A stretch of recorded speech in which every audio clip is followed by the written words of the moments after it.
അഞ്ചാമത് great gathering of മിഷനിലേക്ക് എല്ലാവർക്കും സ്വാഗതം. കഴിഞ്ഞ 2 എപ്പിസോഡുകളിലായി GGMന്റെ ഒരുപാട് വിശേഷങ്ങൾ നമ്മൾ അറിയുന്നുണ്ടായിരുന്നു. ഇനിയും ഒരുപാട് വിശേഷങ്ങൾ കാണാനുണ്ട്. പെട്ടെന്ന് തന്നെ നമുക്ക് പ്രോഗ്രാമിലേക്ക് പോകാം. അബോർഷന് വേണ്ടി പോകുന്ന അമ്മമാർ അബോർഷൻ ചെയ്യാതിരിക്കാനും അബോർട്ട് ചെയ്യാൻ സാധ്യതയുള്ള കുഞ്ഞുങ്ങൾ അബോർട്ട് ചെയ്യാതിരിക്കാൻ വേണ്ടിയിട്ട് ഒരു നന്മ നിറഞ്ഞ മറിയം എല്ലാ ദിവസവും പ്രാർത്ഥിക്കാൻ പറ്റുമോ? വേറെ സ്ഥലത്ത് അച്ഛന്മാരിടുന്ന ഡ്രസ്സുകളുടെ ഒരു ഇതുണ്ട്, അതാണെങ്കിൽ ചിലപ്പോൾ നമുക്കൊരു പ്രശ്നം ഉണ്ടാകുമ്പോൾ ഞാൻ നിനക്ക് വേണ്ടി പ്രാർത്ഥിച്ചോളാം എന്നൊരു കുഞ്ഞു വാക്ക് മതി നമുക്ക് ഒരു ഇൻസ്പിറേഷനും മോട്ടിവേഷനും ഒക്കെ കിട്ടാനായിട്ട്. ക്രിസ്തുവിന് വേണ്ടി സാക്ഷ്യം വഹിക്കുന്ന ധീരരായിട്ടുള്ള വൈദികരെയും സന്യസ്തരെയും അൽമാരെയൊക്കെ നമുക്ക് ഇവിടെ കാണാൻ പറ്റി. അവരുടെ തീക്ഷ്ണത ഞങ്ങളുടെ ഉള്ളിലേക്ക് പകർന്നിട്ടുണ്ട്.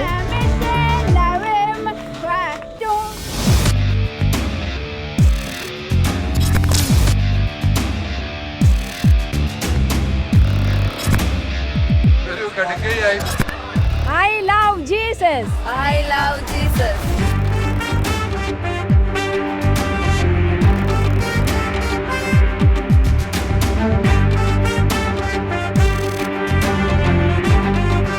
കേരള സഭയുടെ ഒരു നല്ല മിഷൻ ഇനിഷ്യേറ്റീവാണ് ഈ ഒരു മിഷണറി എക്സിബിഷൻ. നമ്മുടെ കേരള സഭ മുഴുവൻ ഇവിടെ വരണം എന്നാണ് ഞാൻ ആഗ്രഹിക്കുന്നത്. സഭ ഫലം പുറപ്പെടുവിക്കുന്നത് ഇങ്ങനെയുള്ള എക്സിബിഷനുകളിലൂടെയാണ്, ഇങ്ങനെയുള്ള കോൺഫറൻസുകളിലൂടെയാണ്.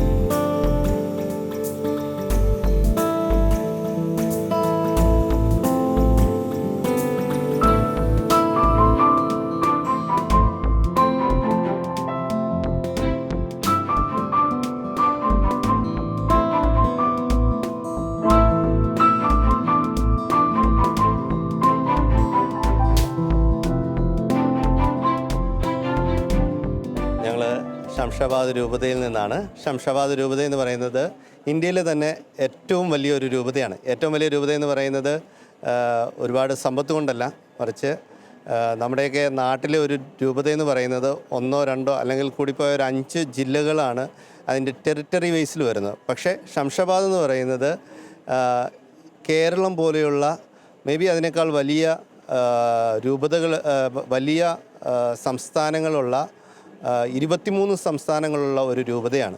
അതിൻ്റെ കൂടെ 2 യൂണിയൻ ടെറിട്ടറീസ് ഉണ്ട്. ആദ്യത്തെ പിതാവ് നമ്മുടെ ഇപ്പോഴത്തെ മേജർ ആർച്ച് ബിഷപ്പായ തട്ടിൽ പിതാവാണ്.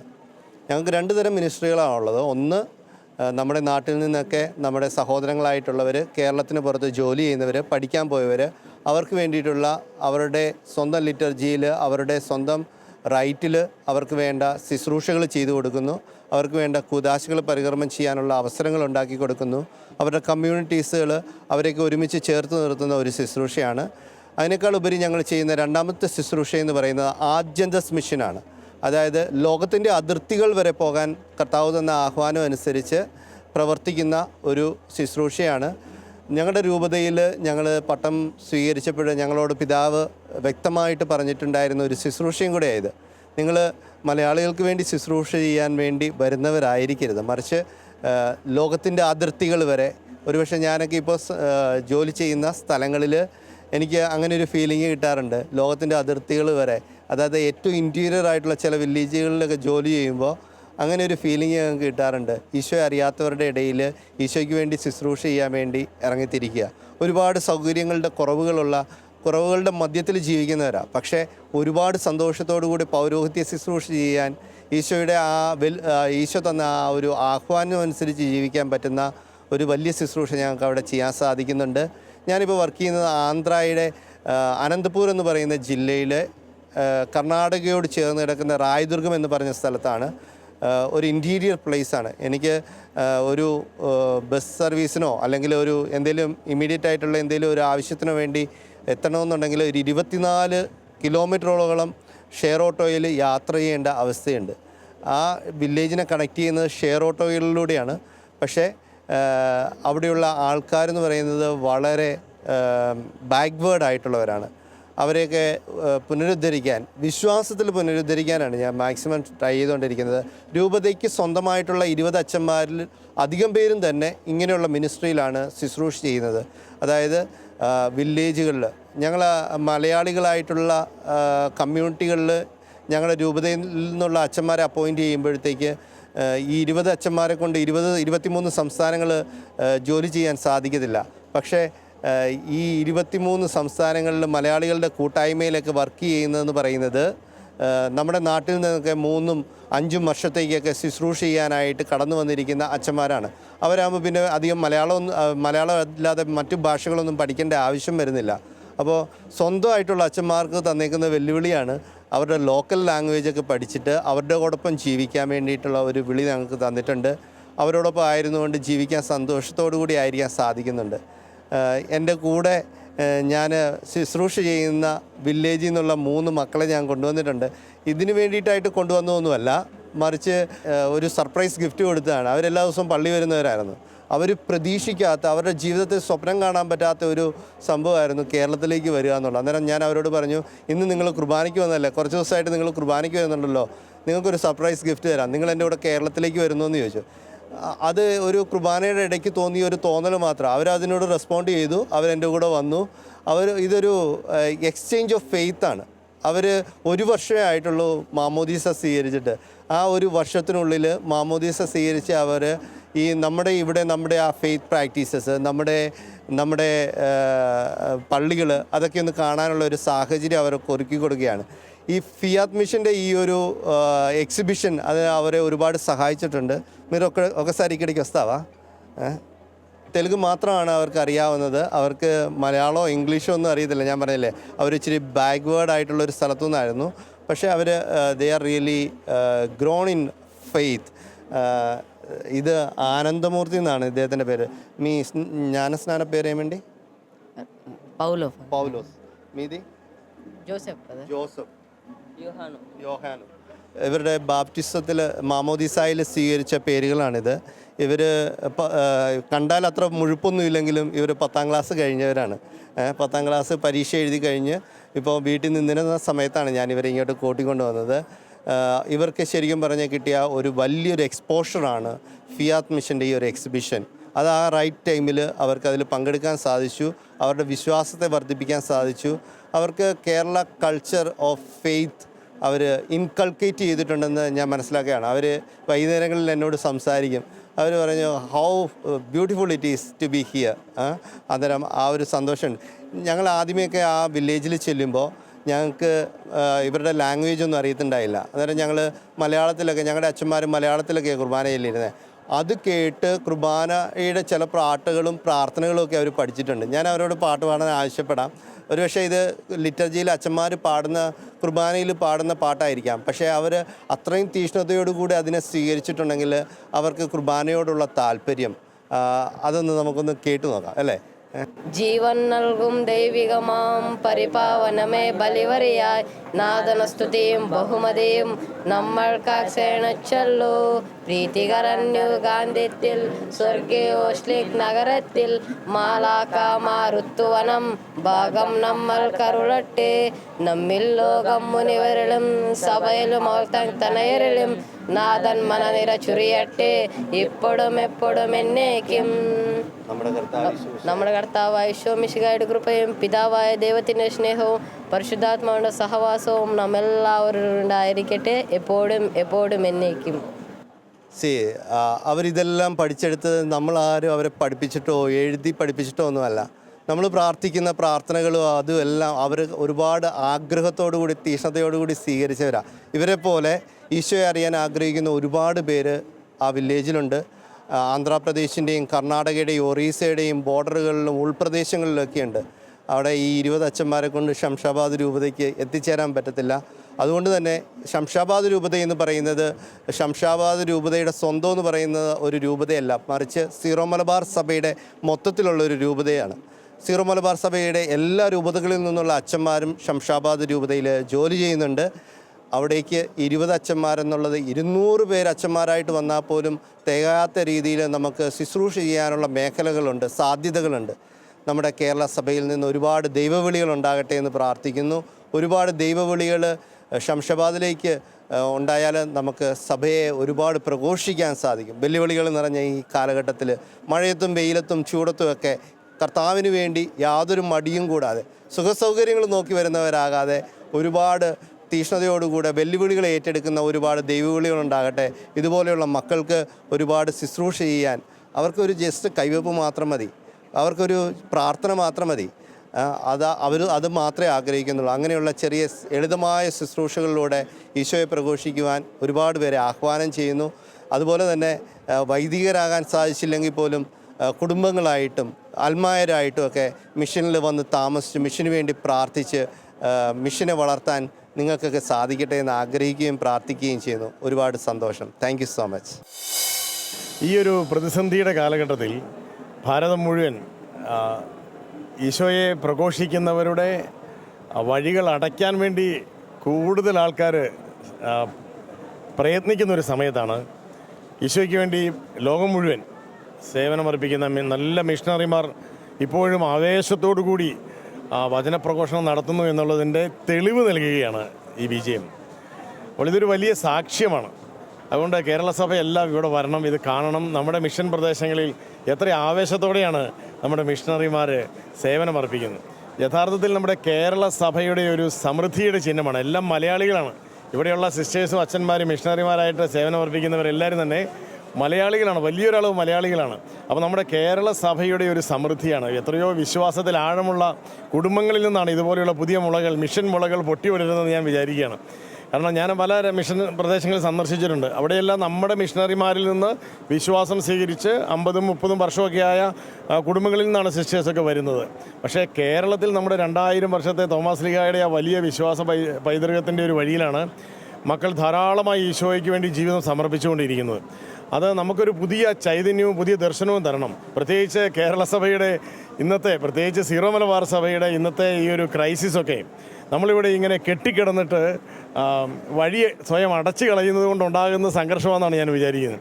അതുകൊണ്ട് മിഷൻ പ്രദേശങ്ങളിലേക്കൊക്കെ നമ്മുടെ പ്രിയപ്പെട്ട വൈദികരും സമർപ്പിതരും അൽമായരും ഒക്കെ പോയി കഴിഞ്ഞാൽ ഈശോയ്ക്ക് വേണ്ടി ദാഹിച്ചിരിക്കുന്നവരുടെ അടുത്തേക്ക് ചെല്ലുമ്പോൾ നമുക്ക് ഇതുപോലെയുള്ള പ്രതിസന്ധികളൊന്നും ഉണ്ടാവില്ല എന്ന് ഞാൻ വിചാരിക്കുകയാണ്.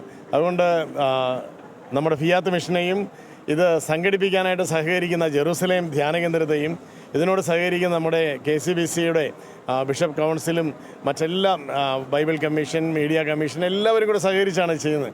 അപ്പോൾ ശാലോം പോലെയുള്ള നമ്മുടെ പ്രിയപ്പെട്ട മീഡിയയിലൂടെയൊക്കെ ലോകം മുഴുവൻ അറിയട്ടെ ഭാരതത്തിൽ നടക്കുന്ന മിഷൻ പ്രവർത്തനങ്ങൾ എത്രയോ സജീവമാണ് എന്ന് ലോകം അറിയട്ടെ. ഫിയാത്ത് മിഷൻ്റെ ഈ എക്സിബിഷൻ വളരെ ആകർഷകമാണ്.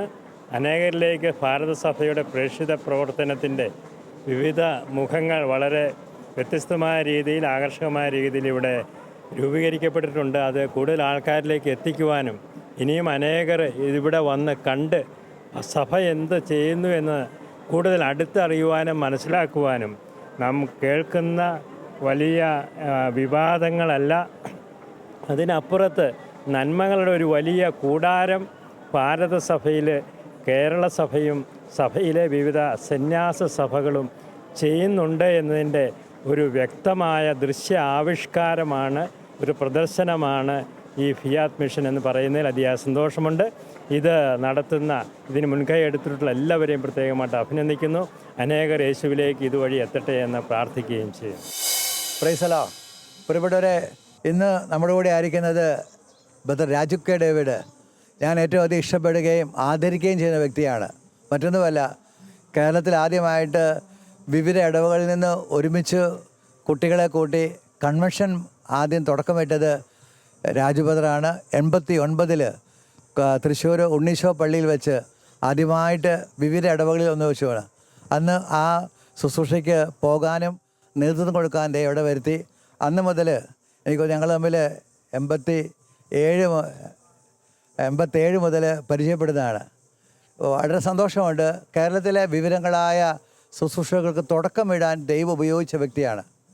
പ്രത്യേകിച്ച് ഇപ്പോൾ നിങ്ങൾക്കറിയാം, സിറ്റി ഇവാഞ്ചലൈസേഷൻ, ഡിവൈൻ യൂത്ത്, ഇതിങ്ങനെയുള്ള വ്യത്യസ്തമായ ശുശ്രൂഷകൾക്ക് തുടക്കമിടാൻ ദൈവം ഉപയോഗിച്ചു. അതുമാത്രമല്ല, അദ്ദേഹത്തിൻ്റെ വാക്കുകൾ കേൾക്കാം. രാജുവിനെ ഒന്ന് പരിചയപ്പെടുത്താവോ? പേര് രാജു കെ ഡേവിഡ്. ഞാൻ മുരിങ്ങൂരാണ്, ഇടവക. ഞാൻ 1982 ധ്യാനം കൂടി കുറ്റിക്കലച്ഛൻ്റെ അന്ന് മുതൽ ശുശ്രൂഷ രംഗത്ത് വരികയും പ്രത്യേകിച്ച് ആദ്യകാലത്ത് തൃശ്ശൂർ കേന്ദ്രീകരിച്ചായിരുന്നു പ്രവർത്തനം. തൃശ്ശൂർ ജീസസ് യൂത്തിൽ ആരംഭം മുതൽ ജീസസ് 85 മുതൽ ഉണ്ടായിരുന്നു. അതുപോലെ 1993 ആയപ്പോൾ 90കളായപ്പോൾ ബോംബെയിൽ പോകാനും അവിടുത്തെ പ്രവർത്തനങ്ങളിൽ പ്രത്യേകിച്ച് നോൺ ക്രിസ്ത്യൻസിൻ്റെ ഇടയിൽ പ്രവർത്തിക്കാനും അതിനു മുമ്പ് ഡിവൈനിലെ ഹൈന്ദവ മിനിസ്ട്രികൾ അവിടെ ആരംഭിക്കാനും തുടങ്ങാനും പ്രവർത്തിക്കാനും സാധിച്ചു. അതുപോലെ ബോംബെയിലും ഹൈന്ദവ മിനിസ്ട്രി തുടങ്ങാനായിട്ട് സാധിച്ചു. അതുപോലെ അവിടെയും കുട്ടികളുടെ ഇടയിൽ പ്രവർത്തിക്കാനായിട്ട് 10 വർഷത്തോളം ബോംബെയിൽ ഉണ്ടായിരുന്നു. അതുപോലെ ഗൾഫിലും സുവിശേഷവൽക്കരണത്തിൻ്റെ ഭാഗമായി മസ്കറ്റിലും അവിടെ ശുശ്രൂഷ ചെയ്യാനായിട്ട് അവസരങ്ങളുണ്ടായിട്ടുണ്ട്. രാജുക്കയുടെ എവിടെ ചെന്നാലും വിജാതിയർക്ക് വേണ്ടിയുള്ള ശുശ്രൂഷകൾക്കാണ് തുടക്കമെടുത്തത്. എന്തായിരിക്കാം ബദറിനെ പ്രേരിപ്പിക്കുന്ന ഘടകം? ഞാൻ 1990കളിൽ ഇവാഞ്ചലൈസേഷനെ കുറിച്ച് പഠിക്കാനും പൂനെയിൽ പോയി 4 മാസം ഇവാഞ്ചലൈസേഷൻ സ്കൂളിൽ പോയി പഠിക്കാനും അതിൽ നിന്ന് കുറേ പ്രചോദനം കിട്ടി. ബോംബെയിൽ പോയി ശുശ്രൂഷ ചെയ്യാനും അതുപോലെ തന്നെ ഡിവൈനിൽ വന്ന് 4 വർഷത്തോളം ഹൈന്ദവ മിനിസ്ട്രി തുടങ്ങാനും അതിൻ്റെ പ്രവർത്തനങ്ങളിലും മാമോദിസകളും ഇവാഞ്ചലൈസേഷന് വേണ്ടിയിട്ട് ശക്തമായിട്ടൊരു അടിത്തറ അന്ന് ആദ്യകാലത്തിൽ ഇടാനായിട്ട് സാധിച്ചു. ഇവാഞ്ചലൈസേഷൻ ട്രെയിനിങ് പ്രോഗ്രാംസുകൾ, ഇവാഞ്ചലൈസേഷൻ റിട്രീറ്റ്, ആദ്യത്തെ ഡിവൈൻ ബൈബിൾ കോളേജിൻ്റെ കോർഡിനേറ്ററായി പ്രവർത്തിച്ചു. 600 പേരാണ് ആദ്യത്തെ ബാച്ചിലുണ്ടാകുന്നത്. അതുപോലെ തന്നെ സെക്കൻഡ് ബാച്ചിൽ 300 പേര്. ഇന്ന് ഈ 900 പേരാണ്. അത് 45 ദിവസം നീണ്ടു നിൽക്കുന്ന കോഴ്സായിരുന്നു. അത് പഠിച്ചവരാണ് ഇന്ന് കേരളത്തിലെ എല്ലാ ധ്യാന മന്ദിരങ്ങളിലും മെയിനായിട്ടുള്ള ശുശ്രൂഷകർ എല്ലാവരും. അതുപോലെ തന്നെ ഇവാഞ്ചലൈസേഷൻ്റെ പ്രവർത്തന ഭാഗമായിട്ട് ബോംബെയിലാണെങ്കിലും കുറേ പേരെ ഇവാഞ്ചലൈസ് ചെയ്യാനും മാമോദിസ കൊടുക്കാനും അവരെ ഫോളോ അപ്പ് അവരെ ബൈബിൾ പഠിപ്പിക്കുക, ഇവാഞ്ചലൈസേഷൻ ട്രെയിനിങ് പ്രോഗ്രാംസുകൾ കൊടുക്കുക, എല്ലാം സാധിക്കുക തന്നെയാണ്. ഇവിടെ ഞാൻ 94 ഡിവൈനിൽ കുട്ടികളുടെ ഒരു കൺവെൻഷന് ശേഷം അവിടെ ഫുൾ ടൈം ശുശ്രൂഷയ്ക്ക് വന്നത്. അപ്പോൾ ഞങ്ങൾ ഒരുമിച്ച് 95 മുതൽ വിജാതിയർക്ക് വേണ്ടി മാസത്തിലൊരിക്കൽ ധ്യാനം നടത്തുമായിരുന്നു. അന്ന് ഏകദേശം 10-200 പേര് ആ ധ്യാനത്തിൽ പങ്കെടുക്കുമായിരുന്നു. ആ ധ്യാനം ഓർഗനൈസ് ചെയ്യുന്നതും ക്രമീകരിക്കുന്നതെല്ലാം രാജുവായിരുന്നു. ആ മിനിസ്ട്രിയുടെ വളർച്ചയിലാണ് നമ്മൾ 98-ലും 9-ലും വലിയൊരു സൗജന്യ ധ്യാനം നടത്തി. ഏകദേശം 10,000-20,000 5 മെയിൻ സ്റ്റേജിലായി വലിയൊരു സമൂഹം വന്ന് ധ്യാനം കൂടിയ അനുഭവമുണ്ട്. അതിൻ്റെ എല്ലാം പുറകിൽ പ്രവർത്തിക്കാൻ ദൈവം തിരഞ്ഞെടുത്ത വ്യക്തിയാണ്. അതിനെക്കുറിച്ച് എന്ത് പറയാം? അന്നത്തെ നമ്മൾ 5 സ്റ്റേജിലായിട്ട് ഡിവൈൻ്റെ ചരിത്രത്തിൽ ആദ്യമായിട്ട് അന്നാണ് കേരളത്തിലെ ബസ് സ്റ്റാൻഡുകളിലെല്ലാം അനൗൺസ് ചെയ്തായിരുന്നു ഡിവൈനിലേക്ക് ആരും പോകരുതെന്നൊക്കെ. രാജു ഓർക്കുന്നുണ്ടോ? അന്നത്തെ കാലത്ത് ഫ്രീ ധ്യാനം എന്ന് പറഞ്ഞു കഴിഞ്ഞാൽ എല്ലാ മേഖലകളിൽ നിന്നും ആൾക്കാർ വരുന്നുണ്ട്. അപ്പോൾ എല്ലാ ബസ്സുകളിലും നിറച്ച ആൾക്കാരായിരിക്കും. അപ്പോൾ ഞങ്ങളൊക്കെ അവിടെ വന്നിട്ട് ബസ്സിൻ്റെ വാതിൽ അടച്ചു പിടിച്ചിട്ട് ആ ഡ്രൈവറെ വിളിച്ച് പറഞ്ഞ് ഈ വണ്ടി ഇവിടെ നിർത്തരുത്, നേരെ വിട്ടോളം പറയും. അങ്ങനെ രാത്രി മുഴുവൻ നിൽക്കേണ്ടി വന്നു. അതുപോലെ വണ്ടികളൊക്കെ തിരിച്ചുവിടാനായിട്ട് അത്രയധികം ആൾക്കാർ നമ്മുടെ ഡിവൈനിലേക്ക് അന്ന് കടന്നു വന്നിരുന്നു. അവിടെ കുട്ടികളുടെ ഇടയിലും അതുപോലെ യൂത്തിൻ്റെ ഇടയിലെല്ലാം സെപ്പറേറ്റ് ധ്യാനങ്ങളൊക്കെ നടത്തി മനോഹരമാക്കാൻ സാധിച്ചു. ഇപ്പം രാജുവിന് ഇപ്പോഴത്തെ നമ്മുടെ കേരളത്തിലെ അല്ലെങ്കിൽ സുവിശേഷ വൽക്കരണവുമായിട്ട് ബന്ധപ്പെടുമ്പോൾ മനസ്സിൽ വരുന്ന ചില ആശയമുണ്ടല്ലോ ശുശ്രൂഷകരോട് പറയാനായിട്ട്, പഴയ അനുഭവത്തിൽ ഇപ്പോഴത്തെ ശുശ്രൂഷകരോട് പറയാനായിട്ട് ബദർ എന്താ തോന്നുന്നത്? ഏറ്റവും പ്രധാനപ്പെട്ട ഈ കാലഘട്ടത്തിൽ അതായത് എൻ്റെ ആടുകൾ എൻ്റെ സ്വരം ശ്രവിക്കും. അപ്പോൾ ഈ ദൈവസ്വരം ശ്രവിക്കാത്തത് കൊണ്ടാണ് ഇന്നത്തെ കാലഘട്ടത്തിൽ സഭയ്ക്ക് വന്ന കുറേ പരാജയങ്ങൾ, ഇടവകയിലെ പരാജയങ്ങൾ, രൂപതകളുടെ പരാജയങ്ങളൊക്കെ ഈ ദൈവസ്വരം കേൾക്കുന്നില്ല. അത് വൈദികരായാലും അതുപോലെ ആത്മായരായാലും അപ്പോൾ അത് ഏറ്റവും പ്രധാനപ്പെട്ടാണ്. എൻ്റെ ആടുകൾ എൻ്റെ സ്വരം ശ്രവിക്കും. രണ്ടാമത്തെ ഒരു കാര്യം വെച്ചാൽ ഫെയ്ത്ത്, വിശ്വാസത്തിനെ സംബന്ധിച്ചുള്ള കാര്യമാണ്. വിശ്വാസം നമുക്ക് എന്തുമാത്രം നമ്മളിൽ ഉണ്ടോ എന്നാൽ പകർന്നു കൊടുക്കാനായിട്ട് സാധിക്കുകയുള്ളൂ. അപ്പോൾ നമ്മൾ ആ വിശ്വാസത്തിൻ്റെ നമ്മൾ പരിശീലിപ്പിക്കുന്ന രീതി വ്യത്യാസമുണ്ട്. നമ്മൾ 12 കൊല്ലം ക്ലാസ്സുകൾ എടുത്താലും ഫെയ്ത്ത് നമുക്ക് വളർത്തിയെടുക്കാനും അത് ദൈവത്തെ തൊട്ടറിഞ്ഞ് മുന്നോട്ട് കൊണ്ടുപോകാനായിട്ട് സാധിക്കണം.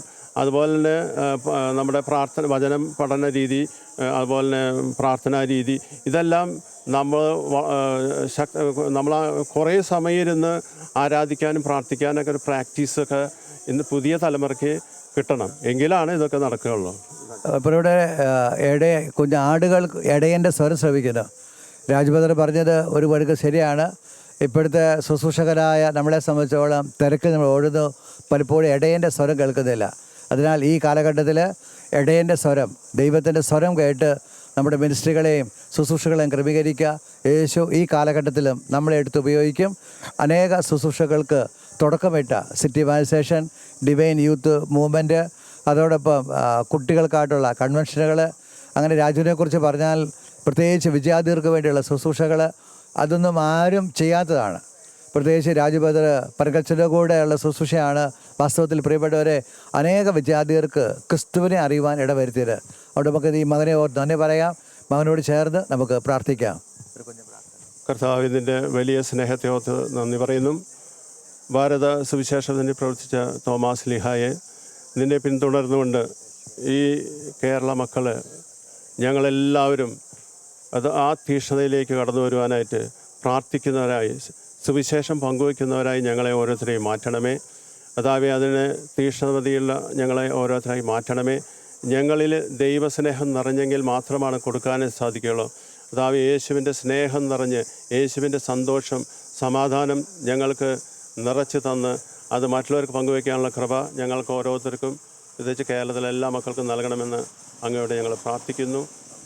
ആമേൻ. GGMന്റെ ഇന്നത്തെ വിശേഷങ്ങൾ നിങ്ങൾക്കെല്ലാവർക്കും ഇഷ്ടമായി എന്ന് വിചാരിക്കുന്നു. അടുത്ത ആഴ്ച കൂടുതൽ വിശേഷങ്ങളുമായി നമുക്ക് വീണ്ടും കണ്ടുമുട്ടാം. പരസ്പരം പ്രാർത്ഥനയിലായിരിക്കാം. നന്ദി.